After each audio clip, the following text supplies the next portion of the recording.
Hello and welcome to this episode of Lights Out, your virtual campfire. I'm your hostess with the mostest ghosties, Sylvia Schultz. The small town of Gettysburg was overrun with battle on July 1st through the 3rd, 1863. The civilians here had their lives changed irrevocably by the clash. The aftermath of the horrendous battle has echoed down through the years in many aspects of the town's history. Today we'll be looking at two haunted sites where that past still reverberates. You'll get a double dose of spooky in this episode, so let's go lights out. Of all the men who fought and died at Gettysburg, one Union soldier was unique. He didn't lead a charge, or defend a hill, or rescue a wounded comrade. His fame wasn't even in how he died. That came later. He is remembered for his final act of devotion and love. This dead soldier was discovered after the battle at the corner of Stratton and York Streets. The soldier had no identification on him, but clutched in his cold hand was an ambrotype photograph of 3 solemn young children, and the soldier's final gaze was fixed on the image of the little ones. The girl who found the dead soldier pried the picture carefully from his stiff fingers. The soldier was buried in an anonymous grave, and the girl, the daughter of a local tavern owner named Benjamin Shriver, gave the ambrotype to her father, who put the touching picture in his bar in Grafenberg, about a dozen miles west of the battle. 4 men on their way to Gettysburg to help care for the wounded were forced into an unscheduled stop in Grafenberg when their wagon broke down. They stopped in at Shriver's Tavern, saw the photograph, and heard the touching tale of the fallen soldier. One of the men, a doctor from Philadelphia named John Francis Bournes, convinced Shriver to give him the picture. When Bournes returned to Philadelphia, he put his plan into action.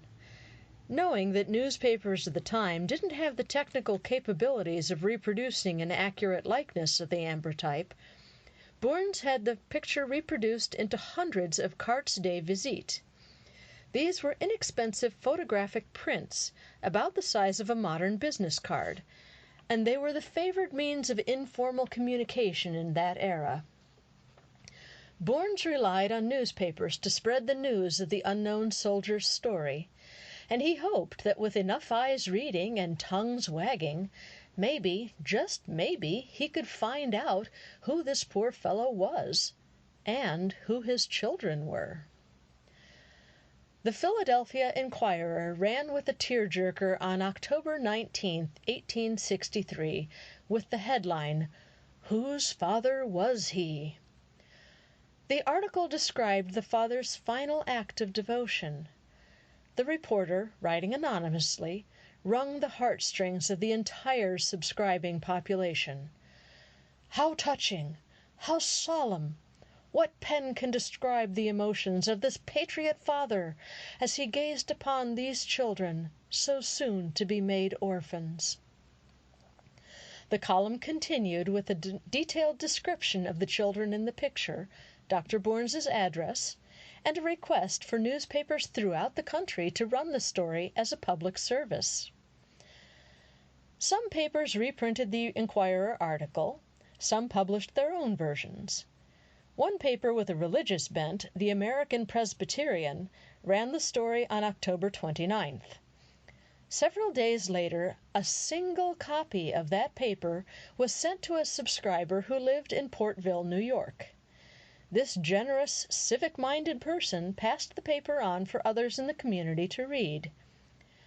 This is how it eventually got to Mrs. Philinda Humiston, married to Amos, mother to 8-year-old Franklin, 6-year-old Alice, and 4-year-old Frederick. In early November, Dr. Bournes got a letter from the postmaster, written on behalf of Mrs. Humiston. Her husband, she said, was off fighting in the war, and several months earlier she had sent him a photograph of their 3 children, a photograph exactly like the one described in the American Presbyterian article. She noted, too, that she'd heard no news from her husband since the Battle of Gettysburg. Dr. Bournes rushed a carte de visite to Philinda Humiston. When she got the picture, she realized that she was now a widow, and that Frank, Alice, and Fred had lost their father at Gettysburg. But the unknown soldier now had a name. He was Sergeant Amos Humiston of the 154th New York Volunteer Infantry Regiment. In one of those fascinating historical moments of brilliance, the American Presbyterian reported on the mystery's resolution on November 19, 1863, the day Lincoln dedicated the cemetery where Amos Humiston was buried, with the Gettysburg Address. Dr. Bournes eventually traveled to meet Philinda Humiston. He gave her the original blood-stained ambrotype of her 3 children. She took it with shaking hands, but managed to hold it together. At the end of his visit, Bournes gave Philinda some money, funds raised from the sale of these cartes de visite of the new orphans. The money didn't stop there. People all over the North were fascinated by the tragic story and snapped up the picture of the 3 poor kiddos. Philinda was given all of this money, which she really appreciated. Her wages as a seamstress weren't quite enough to care for 3 growing children. Someone dug up the only known portrait of Amos himself, modernized it with a beard and a uniform. Early Photoshop. The picture was taken in Amos's pre-war days, but they wanted to portray him as a soldier and a mature father, and sold cartes de visite of him, too. And in June 1866, Philinda was granted a widow's pension of $8 per month. Eventually, there was enough interest and money to start up an orphanage for the children of fathers killed in the war. In October 1866, about 30 orphans arrived at the National Orphans Homestead, a brick building in Gettysburg. 3 of these children were Frank, Alice, and Fred Humiston. Philinda also moved in and became the orphanage's first caretaker. By 1870, the orphanage had expanded and now housed 100 children. The orphans were beloved by the town, and Gettysburg newspapers often ran stories, especially around Memorial Day and the battle's anniversary, about how the orphans participated in memorial observances. It was also at this time that Philinda Humiston found a new love. She remarried on October 26, 1869, to Asa Barnes, a retired minister 24 years her senior. The happy couple settled in western Massachusetts. Philinda's 3 children stayed in the orphanage until 1871. And it appears they got out just in time. Philinda was replaced by Rosa J. Carmichael, a strict disciplinarian. Over the next few years, reports of horrific abuse started to trickle from the brick walls of the orphanage. Rosa was rumored to chain misbehaving children to the wall in the basement of the orphanage. A 16-year-old boy, missing part of his left arm, escaped the orphanage and made his way into town. His appearance shocked the people who discovered him. He was filthy and barefoot, but he had stories to share. He told his rescuers that he had 2 sisters, Bella and Lizzie, still at the orphanage under Rosa's thumb. Rosa would force them to wear boys' clothes as a humiliating punishment. Bella was forced to do the nastiest chores, then was locked in her room at the end of the day. Rosa was arrested on June 11, 1876, for cruelty to the orphans. She was indicted and fined $20 plus court costs. Rosa's cruelty was only fueled by her sentencing. She hired a large, older boy of about 19 to beat the younger children for her own sick pleasure. She locked a small boy, 4 or 5 years old, in the outhouse on a freezing day, 2 men passing by at midnight heard his screams and let him out. But it is the dungeon for which Rosa is known by history and the paranormal alike. This was a pit in the cellar, 5 foot by 8 foot, where children would be chained to the wall and forgotten. Some of them were forgotten and ignored for so long that they died down there in the blackness. Rosa's crimes eventually caught up with her. The orphanage was closed in December by the county sheriff and sold in the summer of 1878. The orphanage, and especially the basement, has been permanently psychically stained by Rosa's abuse. People hear children cry or feel tugs on their shirts or pants. Sometimes the little ghosts are in a lighter mood, and people hear giggling. Some witnesses have claimed to see full-body apparitions of grubby children in period clothing. I visited the orphanage in August 2020 with Dale Kazmarek, and we spent some time in the basement. Me being me, of course I had to spend some time in the pitch black of the dungeon. Operated as an orphanage. After the Civil War from 1866 until 1877. During those 11 years, 2 women oversaw operation. Think of them as high school principals. They didn't really teach or clean, cook, anything like that, but they saw to things, right? As high school principals do. The original matron is Belinda Humiston. Her picture's upstairs, guys. She's the original matron, and she did exactly what you'd expect a wife and mother to do. She looked after these kids, right? She took good care of them for the first 3 years. It's unfortunate, but in 1869, Belinda leaves Gettysburg. By now she has a new husband. She follows him back to Massachusetts. Late 1869, another woman comes in to take over operation. Her name is Rosa Carmichael. And they were 2 opposite women, guys. Belinda loved these children, we know that, right? Her counterpart, Rosa, hated these kids so strongly that there were beatings, starvation, and punishment. Sometimes there was no reason for it. Now, as far as what happened to Rosa, guys, we don't know. We know a bit about her before she came to Gettysburg from Philadelphia. A bit about her while she was here, and absolutely nothing when she leaves Gettysburg. She literally disappears from history. There are some pieces of evidence, guys, here in the basement that we can show you guys. One of them, behind this gentleman here. You guys see the metal anchored into the wall there? That's what's left of the original shackles. The kids were actually shackled to the basement wall. That was a form of punishment. And you can see the blunt ends, guys. They were literally cut off in December of '77 when this building closed. Through this door down the hallway is an area called the pit. It's about 12 feet long, 4 feet wide, and 4 feet tall. It would have been used for solitary confinement if nothing else worked. Guys, that was the last stop. Okay? So we have this room, guys, the entire basement yours, and of course the dining room. I'll leave it up to you guys. You can investigate however you'd like. Lights on or lights off, just let me know. Call it out, and you guys got it. Okay? Thank you. You're Thanks. welcome. We get the door open for you guys if you want to go back to the hallway. If you do decide to climb in the pit, please be careful. It's a dirt floor. Okay, this rock out here, this step out here is a bit wobbly, just to let you know. Okay, ready? This step out here is a bit wobbly. Okay, thanks. Here we go. Okay.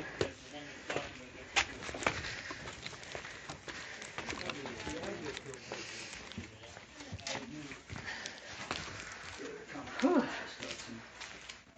This is nice after that. Yeah, it's tight back there. You go down in the pit. What's that? Yeah, of course I did. I'm gonna sit down there by myself if I'm allowed.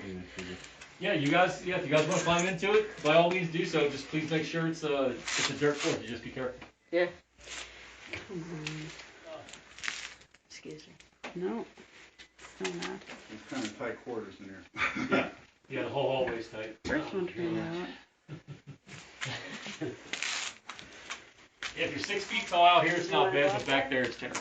Did you watch?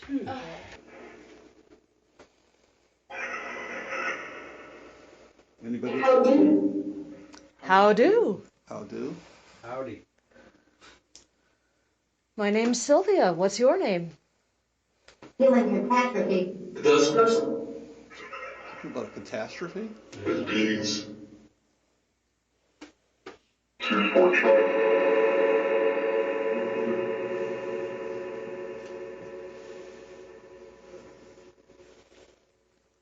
you ever play clicking wheel?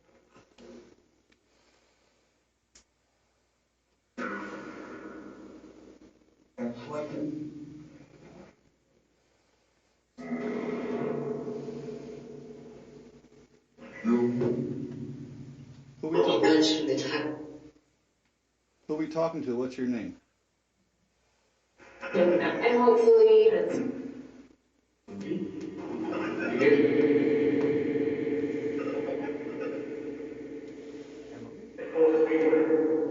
you think I said? Emily? Really? I sort of heard Emily in that. have a great do you?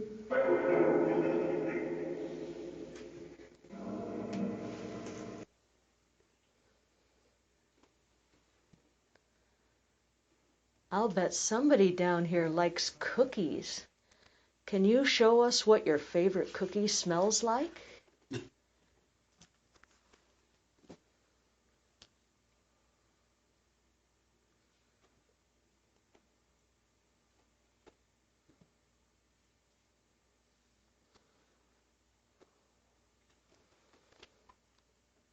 You're here, can you make a sound?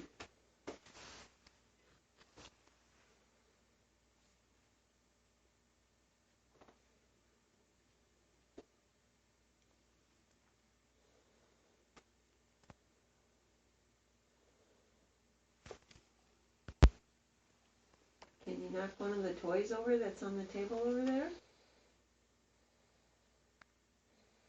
Which one is your favorite?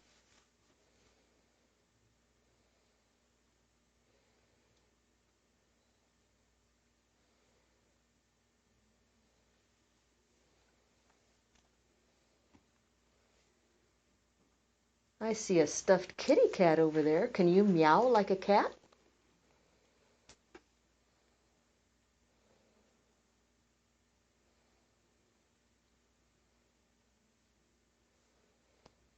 Definitely quiet down here. I have a question for our guide. Sure. If the pit was so horrible, why, and in general, why is the front corner of the basement so very active? Because we think that's where Rosa Carmichael spends most of her time. Down here in the basement? Yeah. Doing what? She's been experienced more down here than anywhere else in the building. I mean, we only have access to this room. Above us is our headquarters, which would have been the library of the orphanage. But she's experienced more down here, and it's in that front corner. Thank you. So, yeah, you guys can see where the gas meters and things are. That's the original stairway that led from the street down. It was the outside entrance to the basement. Just behind that plywood is the original staircase. Huh.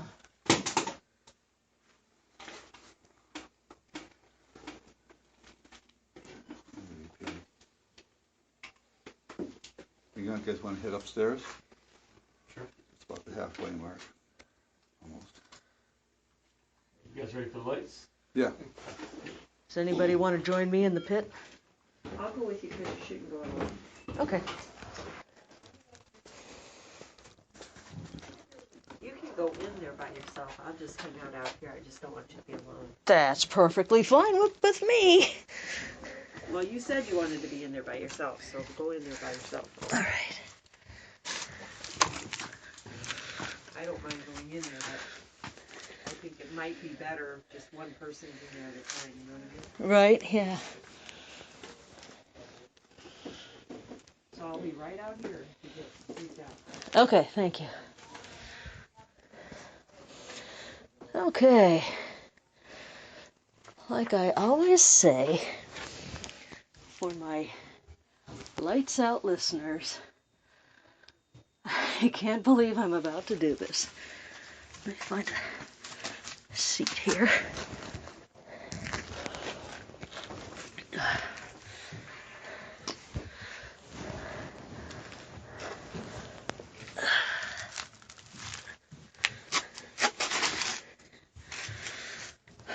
Okay.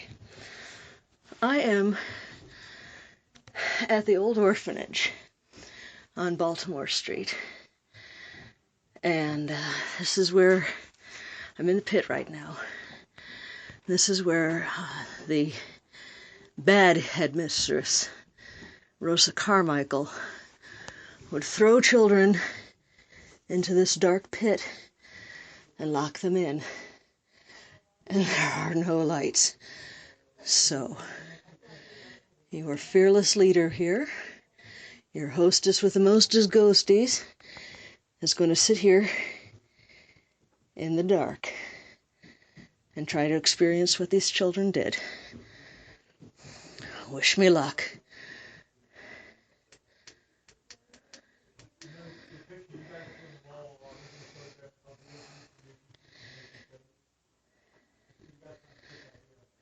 There are investigators above us. The Old Orphanage has 2 floors, basement and first floor. And there are currently investigators working their way up to the first floor. So, just to give you guys an idea of what it's like down here, there's a little bit of light coming from the doorway here. But back in the day, Rosa Carmichael would lock these children in here in the pitch dark, and it is pitch dark. I feel so bad for these poor little kids. They didn't do anything to deserve this. So, Dale's talking upstairs, but I'm going to try to do a little bit of EVP work and call out to these children. Hello, little ones.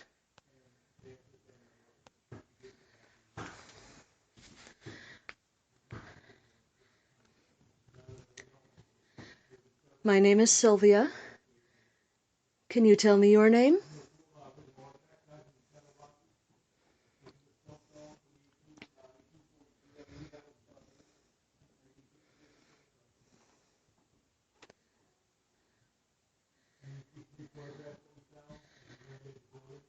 I can't pretend to understand what you went through down here in the dark by yourself. I'm sure you were so scared.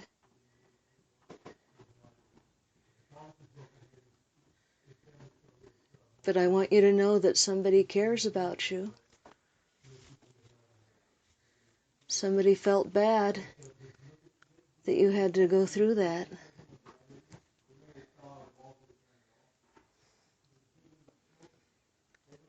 Can you come close to me?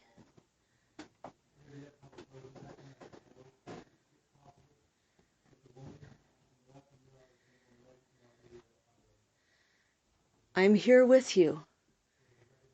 It's okay, there's somebody here with you.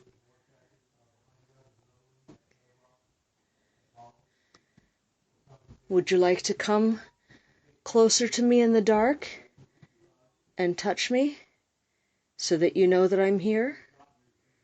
It's okay. There's someone here with you who cares.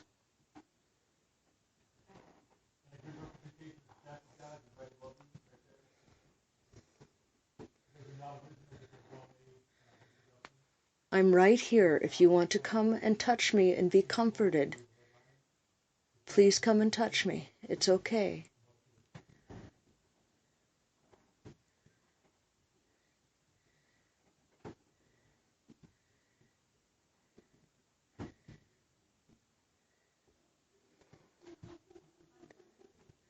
That's an investigator upstairs laughing.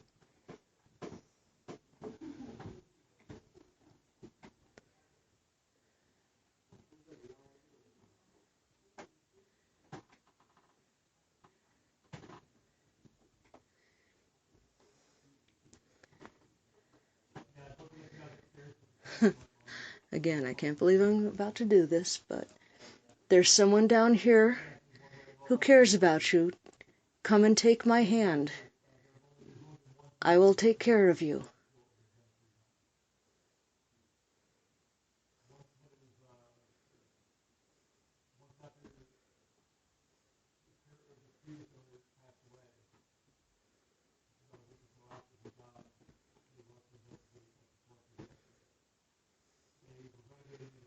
You don't have to be scared anymore.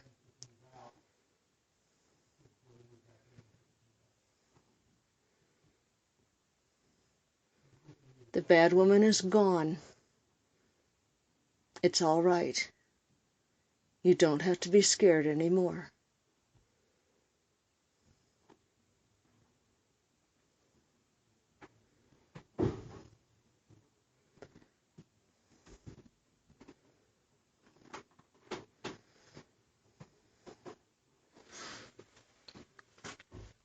Would you like a piece of candy?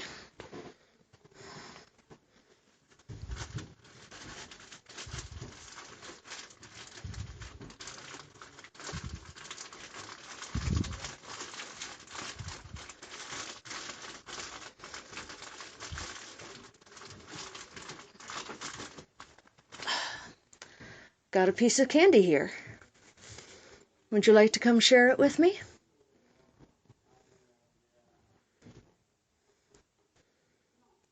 It's right here. You can come share it. It tastes like cherry. If you would like some cherry candy, come near.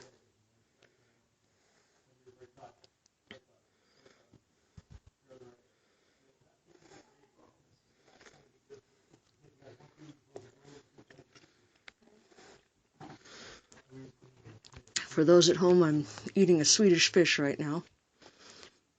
I don't want to leave it here for the ants, but I am sharing my candy. So, okay, I'm going to go upstairs and be with my friends, okay? If you want to come upstairs with me, you can, but I'm going to go upstairs right now. Thank you for talking with me, and thank you for sharing my candy with me.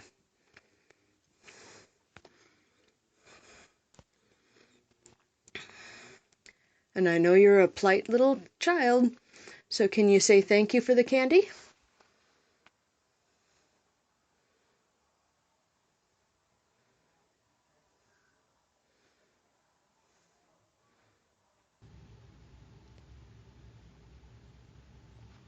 The Jennie Wade house is right across the street from the orphanage, so that's where we went next. It was now very late at night. We had an exclusive tour of both of these buildings, including after-hours investigations in both places. Mary Virginia Wade, nicknamed Jennie, lived in Gettysburg with her mother, where they both worked as seamstresses. The Jennie Wade house is not named that because she lived there. She and her mother lived on Breckenridge Street. When the battle began, the two women went to the home of Jennie's sister, Georgia McClellan, who had just had a baby. Jennie made the trip between her house and her sister's place several times, shepherding younger relatives to safety, literally dodging bullets. Her skirt was torn by a stray ball. When everyone was settled in at the McClellans, Jennie started baking bread. She and her mother and sister were doing their part in the battle, offering fresh-baked bread and water to Union troops arriving in town. This generous act was Jennie's undoing. Over 8,000 men lost their lives at Gettysburg. Only one civilian was killed in the battle. That civilian was Jennie Wade. The Confederate troops who had invaded the town had taken up positions just north of the house. Lead whistled through the air as the house was peppered with over 150 rounds. One of those bullets penetrated 2 doors and struck Jennie as she stood in the kitchen kneading yet another batch of bread. It struck her shoulder and pierced her heart. She dropped and bled out quickly. The floorboards are still stained with her blood. It was 8 o'clock in the morning on July 3rd, 1863, the last day of the battle. Jennie was only 20 years old. Jennie was engaged to Corporal Johnson Jack Skelly. She had a picture of him in her apron pocket when she died. He'd been shot in the upper arm at the Second Battle of Winchester on June 15th. He died a month later, on July 12th, aged 21. Their mutual friend, Wesley Culp, tried to get to Jennie to tell her that Jack had been wounded, but Wesley was killed on Culp's Hill at Gettysburg on July 3rd, so the message was never delivered. And since Wesley was dead, there was no one to tell Jack what had happened to Jennie. He died without knowing she'd been killed days earlier. 2 Union soldiers heard the shot. They'd been upstairs at their shooting posts. Due to the odd layout of the house, they had a predicament. The house was divided in half, and there was no access to the cellar from the McClellans' side. The soldiers wanted to get the other women and the children to safety in the cellar, but the route around the outside of the house was hot with Confederate lead. So they carried Jennie's body upstairs. A 10-pound Parrott shell had punched a hole in the bedroom wall. They broke out more of the wall, enlarging the hole, passed Jennie's body through, and brought her down through the other side of the house to the sanctuary of the cellar. On July 4th, Jennie's mother baked 15 loaves of bread with the dough Jennie had kneaded. And in 1882, the U.S. Senate granted Jennie's mother a pension, saying that Jennie had been killed serving the Union. Jennie was buried temporarily in the backyard of the McClellan house. She now rests next to Jack Skelly in Evergreen Cemetery in Gettysburg. Her monument includes an American flag that snaps in the breeze above her grave round the clock and is illuminated in the dark hours of the night.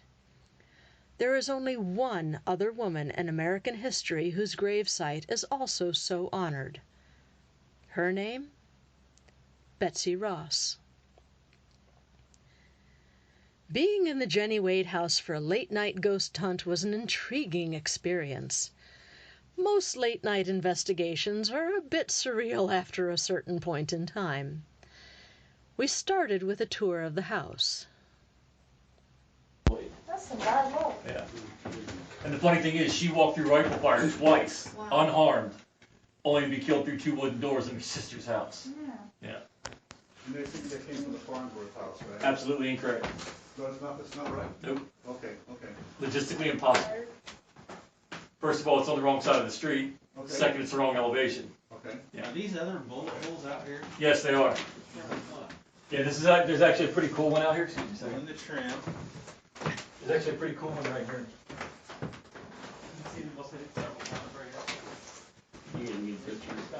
Yeah. Mine's good.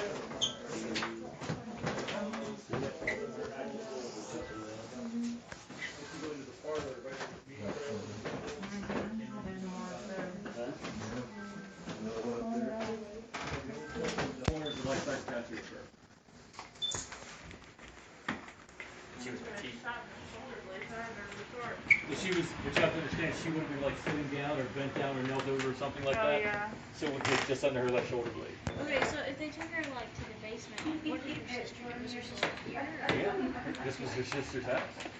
So did her sister? No, soldiers actually carried her. Union soldiers from the New York infantry. They just like run out to the street where there's gunfire and be like, you Well, shot actually, my sister. they did a brave thing actually, because this house sat right between those 2 armies. That's why you'll see bullet holes in this side, not the other one. Because the Confederates are firing uphill, and the Union Army's firing over top of the house. Okay. That's why all the bullet holes are in this side. But what happened is, when they held behind us, the New York infantry had a flank element, and they heard screaming coming out of this house. Those guys did something very brave. Left their positions, walked through Confederate fire to come in here to see what's going on. They walk in and see Jennie is dead. They know they have to get her out of the house, but they have a problem because in the parlor is her mom, her sister, Harry, Isaac, and George's little baby. So there are 6 people in this house. plus those 2 soldiers. And they can't come out this way and go in the basement, so they have to go up and around through the house, out the other door into the basement. It's the only way they have. So have you guys counted how many bullet holes are over here? We have not, but we think about 150 hit during those 3 days of fighting. A lot of those were actually up in the roof, and it's been repaired since they're in the 1900s. Yeah. So whatever holes were up there, if they were documented, I don't know about those. But we still have these scars, which is cool. How old is the house? 1822, 23, something like that. Okay. It actually had a twin right behind it in the parking lot. There was another house built exactly the same way as this one. When was this hotel built? Mid-50s. 1950s? Yeah, mid-1950s, yeah. Yep. Yeah, this would have been the edge of town. This house sat where it is. This is edge of town. So once you get up to about where Mr. G's is, the ice cream parlor, that's where town proper starts and it goes to the north. So this would have kind of been the edge of town right here. So if the bullet didn't come from the Farnsworth house, where did it come from, do they think? You know where the ice cream parlor is at the end of the street here? Mr. G's? Yeah. Okay, so if you go right across the street where that little empty space is, Alumni Park, Uh-huh. used to be 2 other homes that sat there, the Weinbrenner house and the Welty house. We think it came from the front porch area of the Welty house. It's the right elevation, the right side of the street.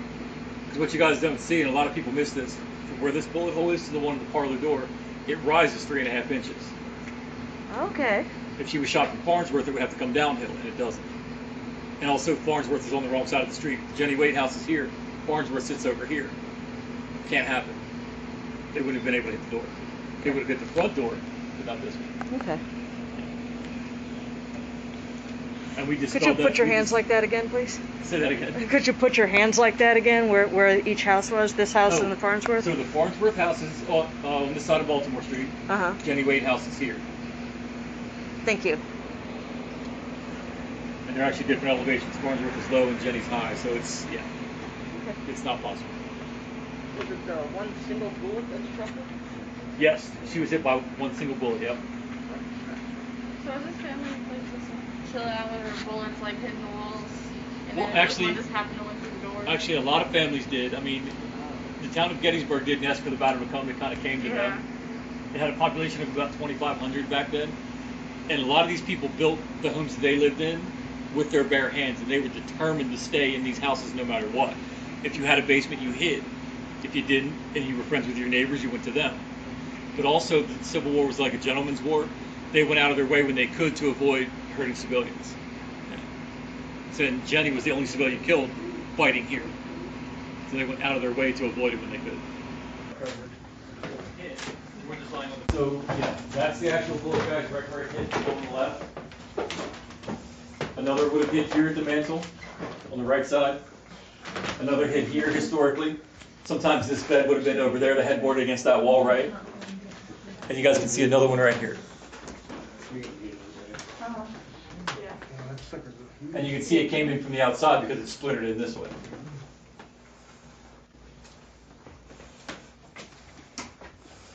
And then the small, I'm sorry. I was gonna say that was a little bit smaller than a rifle bullet, Bill. It's about the size of a dime, it's a little bit deformed. Yeah. But if you guys take a look at that 8x10 photo, that's a copy of the only known photograph of Jennie that exists. And that was verified by her family on the 150th anniversary when they came back to visit. Jennie's on the far right. Her sister Georgia is on the far left. The woman in the middle is Maria Comfort. She was a friend of both Jennie and Georgia. Huh? That's the only known photograph that's It's a copy of the original. Okay. The original is still in the Adams County Archive just up the street. But when the family came back for the 150th anniversary, the Wade family, they said, yes, we have it. And yes, that's a copy of the original. So we know that's a copy of the original photograph. Yeah. And there are 2 pieces of furniture in the home that are original. In the kitchen, that dough tray is the actual one Jennie was working at when she was killed. Oh. And on the in the parlor on the other side, there's a clock like that one that actually witnessed the battle. So it's over 157 years old.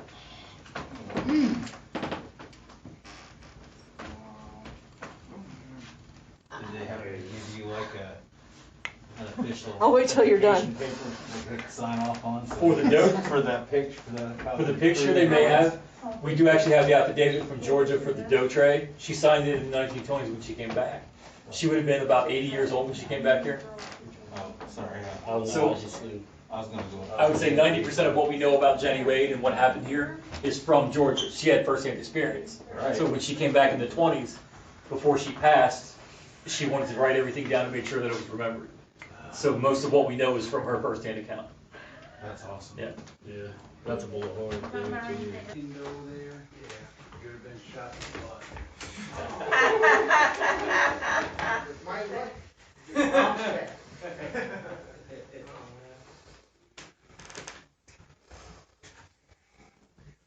Yes, the parlor door, and that door are the original doors, yes. So that's under one that became this thing. It came through, yep. So it would have come through from the outside. I gotcha. It would have come through here, right where the girls were standing, and hit Jennie. She was right behind the door. So this door was open like that? Something like this, yes. It could have been this. It could have been, this way a little more. We don't know exactly the exact position, but yes, it would have been open like this. She was working back there. You could laser. Yeah, Laser.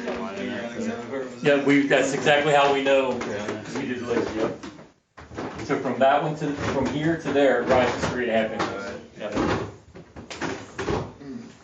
Again, if you think where the Farnsworth house is, it's on the wrong side of the street, so it can't be done. They couldn't have hit this door, or they could have hit the door maybe, but they would have been able to fire a straight shot through the door. Couldn't have. There's the stove. Oh my god. That's really unfortunate. And we do have one of the actual floorboards too, from where Jennie fell, and it's still got her blood on it. Yeah. It's in the display case on the other side of the house. Like I said, guys, you have the run of the entire house, so however you guys want to do it. If you want lights off, let me know. I gotta go to the basement. That's where the light switch is. So how do we get to the other side of the house where the display You is? can go up and around and out the kitchen door, Okay, or you can go out this door and go around.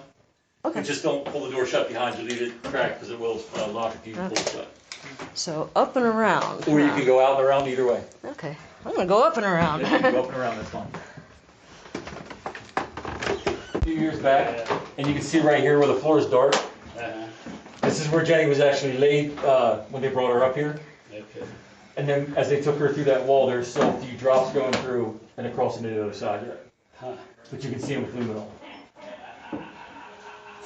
That's why the floor is so much darker right here than it is anywhere else, because that's where she was actually laid until they could get her through this wall. So she wasn't in the cellar? I thought I read She was in the cellar, but as they carried her up the steps, they had to lay her down here because an artillery shell had hit this wall and punched through. Yeah. And the hole was only about the size of a dinner plate. So they've got to make it big enough to crawl through. They had to put Jennie down to do it. So they laid her there, made the big enough hole, picked her back up, carried her through. Okay. Yeah. And then once they crossed that wall, it's another family's home. So there's a completely separate family on that side. Okay. So imagine what it sounds like when you hear that commotion upstairs and you know the only way in your house is the kitchen door or the parlor door. But you hear somebody coming down your steps.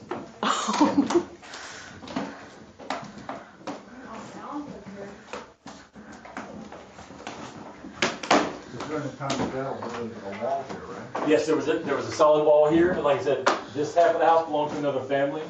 This half belonged to Jennie's sister Georgia. These two rooms are beneath us. And what happened, an artillery shell hit the house from over here. It came through the roof and the ceiling, hit this wall, and it stopped right about there where he's at. But it made a hole only about the size of a dinner plate, so they couldn't really get through it. But we do have the actual shell downstairs as well. Oh, wow. That's the actual shell. Oh. And then if you see this plank of wood, you guys can see the dark staining on the left-hand side. That's Jennie's blood.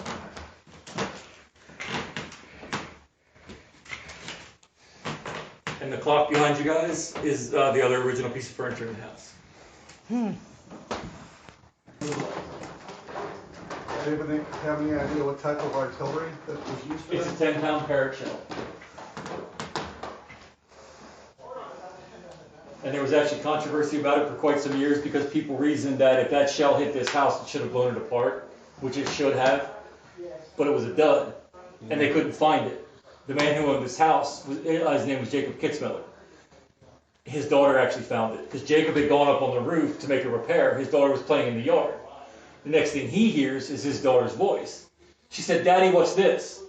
She had gone up the ladder behind her dad. She stopped right at the little overjet that's out here, and she saw a bit of metal sticking out.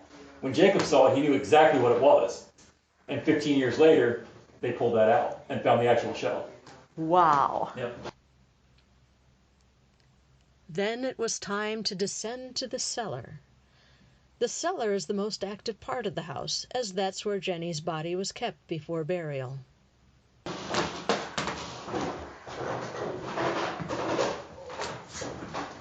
Yeah, just in the new council this place.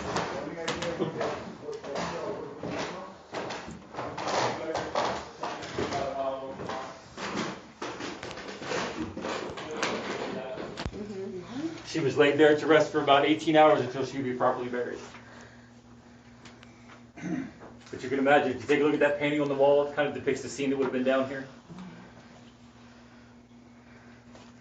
And that shows kind of from this back area of the basement, it would have been, if you're standing back here looking up that way, is kind of what you would have seen. Whose baby? That's Georgia, Jennie's older sister.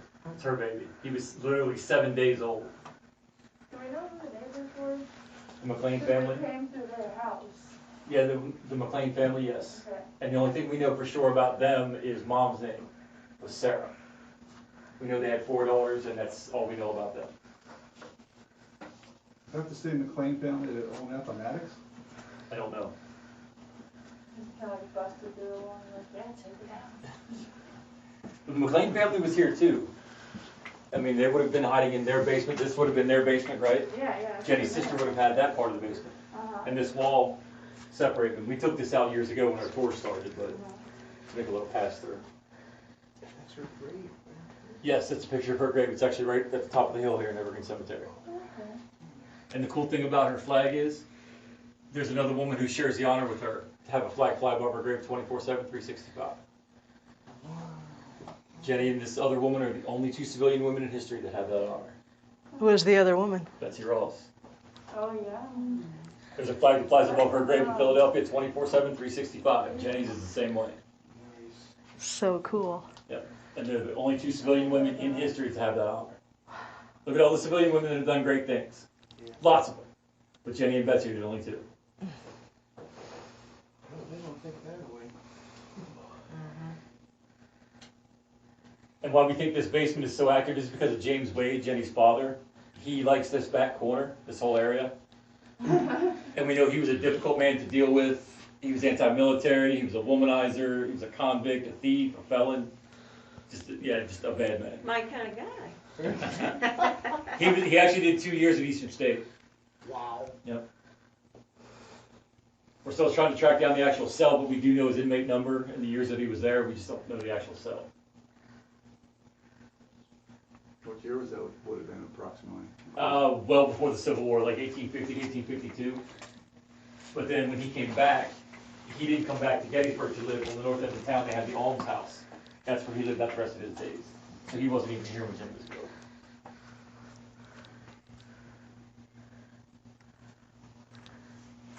But the odd thing is, they're actually buried next to each other today. If you go up and look at Jennie's grave marker, this little marker right here says mother and father, so they're buried right next to her.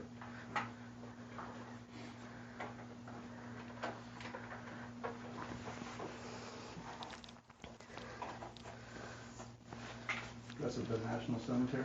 Say that again? That's at the National Cemetery? It's the Evergreen Cemetery, the public cemetery at the top of the hill, yeah. Not the National Cemetery, or is that the same? The Soldier Cemetery, no, that's, the Soldier Cemetery is literally right next door to that one. Okay. If you go to the top of the hill where that big brick-looking gate is, that's Evergreen. That's where Jennie's buried, the public cemetery.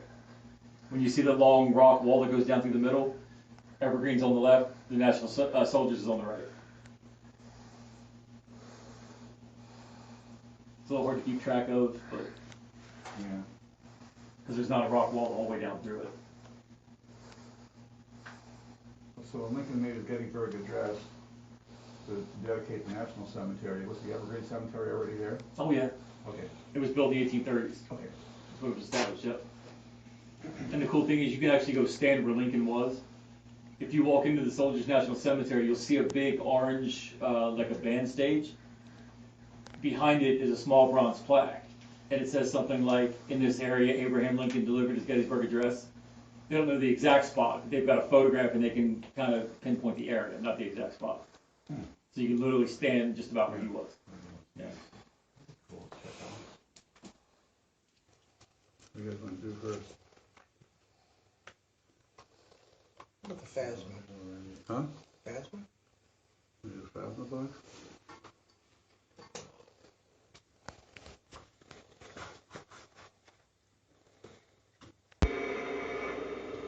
What happened down here?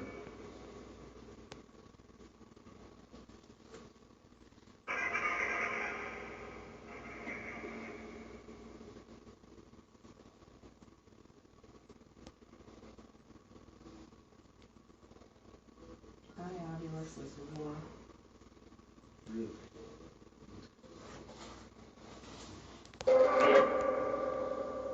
Still out there.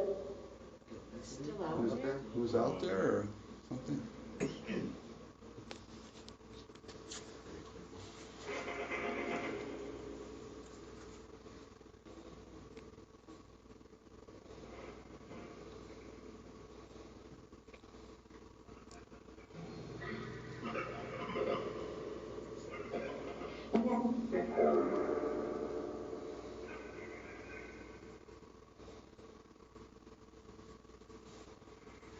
Different way was being sent. What happened upstairs in 1863?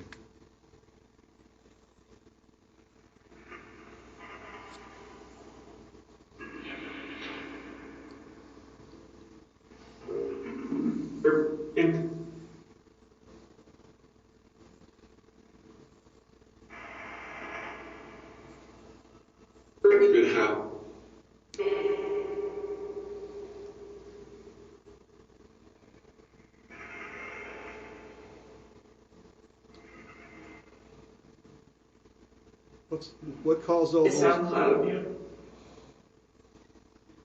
What caused all those holes upstairs in the walls? What?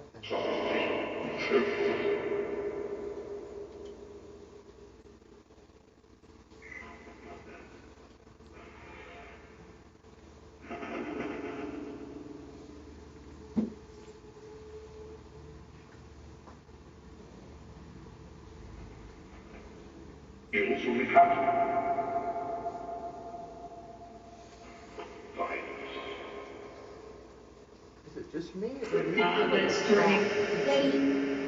I hear like a cry. Like a wave. Howling. Howling? I just heard that just before you said something. It was female. Yeah.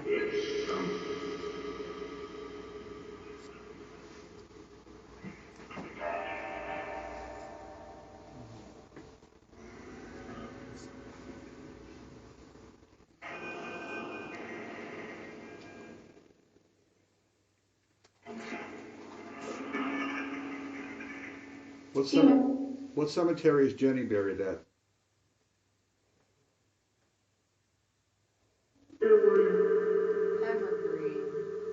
Evergreen. Please. Yep. Either that or I heard, where were you? That's my heard too. I heard Evergreen. I did I too. heard Evergreen. It's crazy. Okay.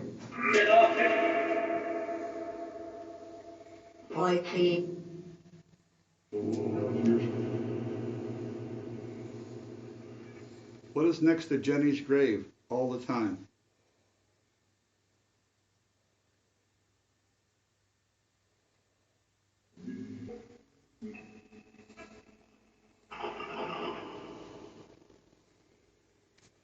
What was Jennie doing upstairs when she was shot?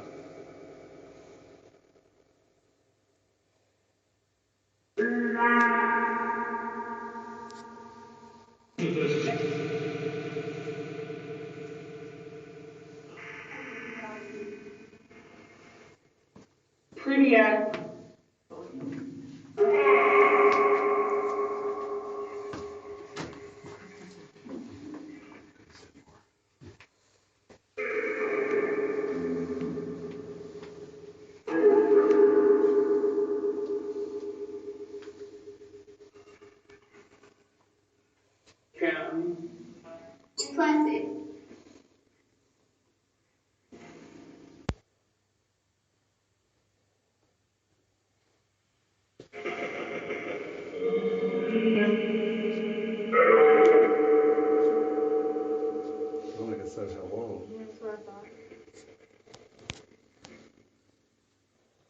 is this? Who are we talking to? What's your name?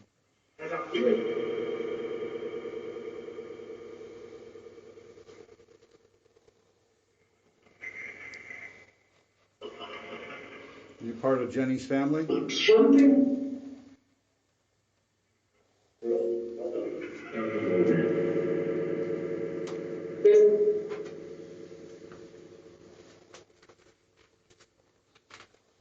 I know I heard Jennie in there. Maybe twice actually. Come on, guys. Do something else here or go somewhere else? Yeah, about 5 minutes or so. Might as well stay down here then if we've only got 5 minutes. You want to try the Sanjian again? Yeah, we can do that.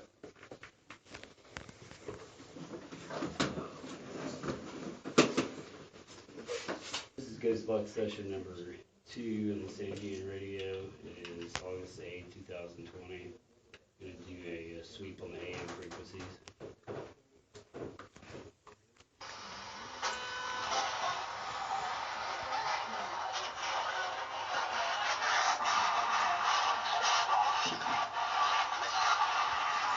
Is there anyone here that would like to communicate with me through this device I've got in my hand here?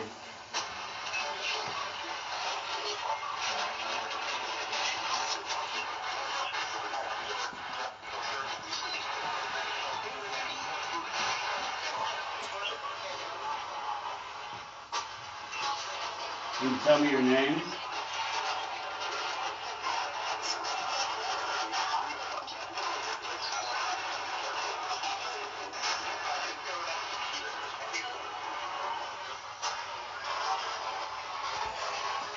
It almost sounded like they said, I can't go out. Yeah. I have to listen to that.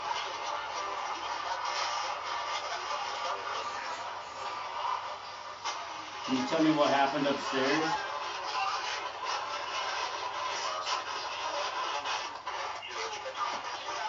Killed? Did you hear she shot? Yeah. I heard Did you killed. guys hear that? I heard she was shot. That was something, but I couldn't tell what. Yeah, I think she was shot. I feel like I listened to it. Were you shot upstairs?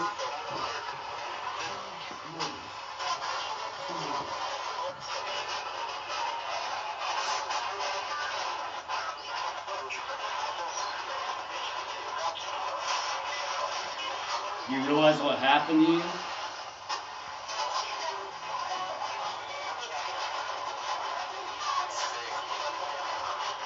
Yeah. On the screen.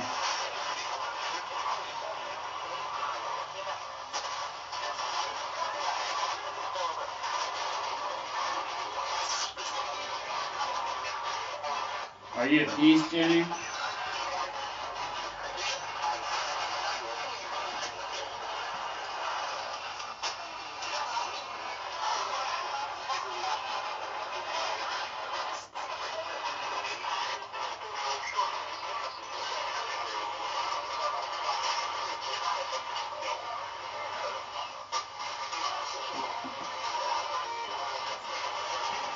What's the name of this town? Gettysburg. Gettysburg. Right there. Yeah. That's like 3 times we've got that, because I got it earlier on here.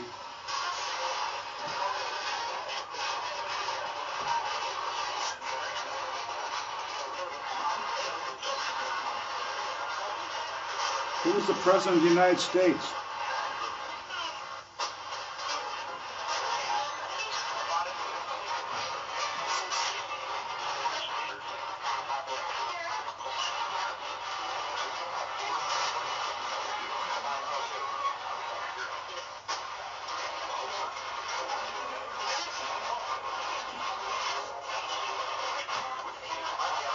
Oh, you're gonna laugh at this, but I heard my boy Lincoln. Really?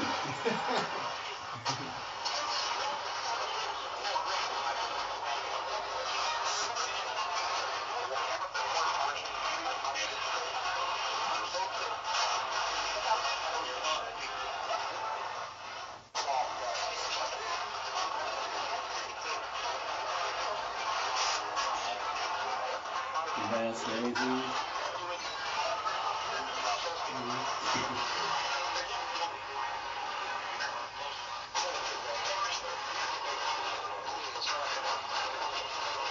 How many people are in the basement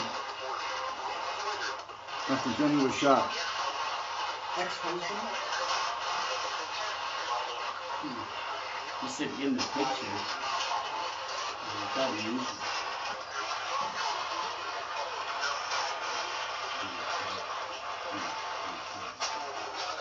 Alright, Indian Ghost Walk session in the basement of the Jennie Wade house. It's August the 8th, 2020.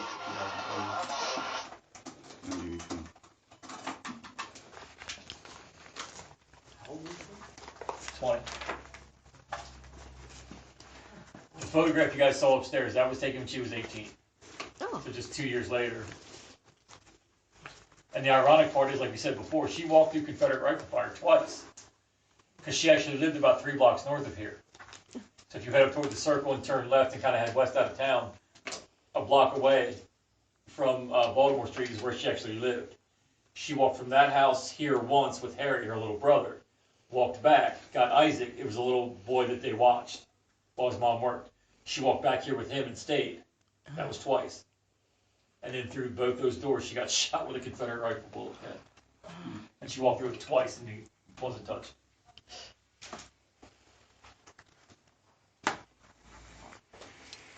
Thank you so much. Hey, you guys are welcome. You're done. Thank you very much. Appreciate you guys being here. Come back and see us.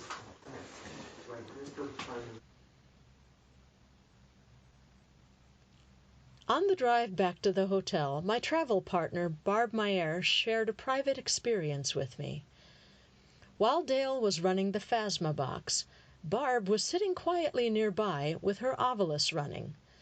The Ovilus spits out words that, hopefully, have something to do with what's going on at the time. Along one wall of the cellar is a painting that echoes the scene from 1863. Jennie's body, covered with a quilt, rests on a cot, while her relatives huddle awaiting the end of the battle. Several people in the scene, Jennie's sister, her young nephew, are barefoot. Barb says she was gazing at the mural and idly thinking to herself, "I wonder why they're not wearing shoes." Even though she didn't voice the thought out loud, her Ovilus popped up with shoes. Then Dale asked, "What happened here?" Barb's Ovilus responded with, "War." It was a real treat to visit both the orphanage and the Jennie Wade house as paranormal investigators, not just as tourists. But in the next episode, we are going to go full tourist as I take you on a walking ghost tour of Gettysburg at night. Join me for more spooky the next time we go Lights Out.